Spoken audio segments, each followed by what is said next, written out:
Janë makinerit më të sofistikuara për përpunimin e drurit. Edhe ky laborator për përpunimin e energjisë së ripërtreshme është i modelit të fundit. Mi po këto kabinete, studentët Ferizaj as me rrethin mund të mos i përdorin më. Kjo pasi që Universiteti i Shkencave të Aplikuara në Ferizaj rrezikon të mbyllet.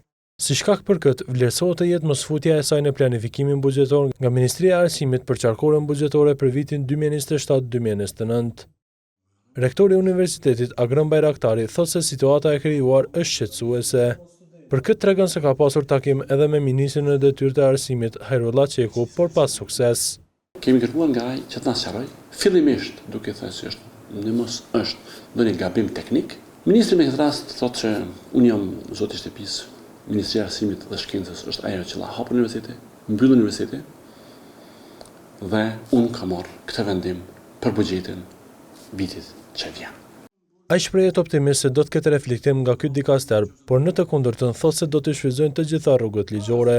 Në rast se mbetet në fuqi kjo qarkullë buxhetore dhe miratohet si e tillë, domethënë është një lajm jashtëzakonisht i keq për institucionin, për regionin, për Kosovën, për punëtorët të cilët do ngelin pa paga, për studentët të cilët domethënë do ngelin pa universitet.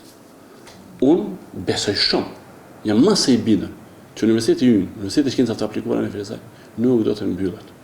Do të përdorim të gjitha mosat. Të prekur nga ky vendim do të jenë edhe bordi industrial i përbërë nga bizneset të ndryshme që bashkëpunojnë me këtë universitet. Enver Haziri, kryetari i bordit, thotë se nga kjo do të kufizohet punësimi i studentëve dhe të diplomuarve nga USHAF.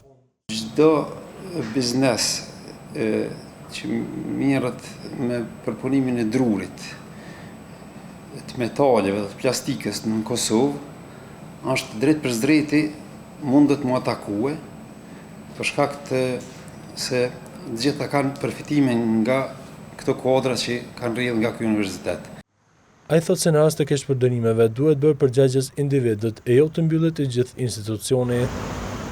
Se ka vërejtje ose ka fakte që ka keqpërdërime në menaxhim, na nuk jena me mbrojt keqpërdërimet edhe keqmenaxhimin në asnjë mënyrë, po jo mu sankciononi universitet shembull që është USHAF-i.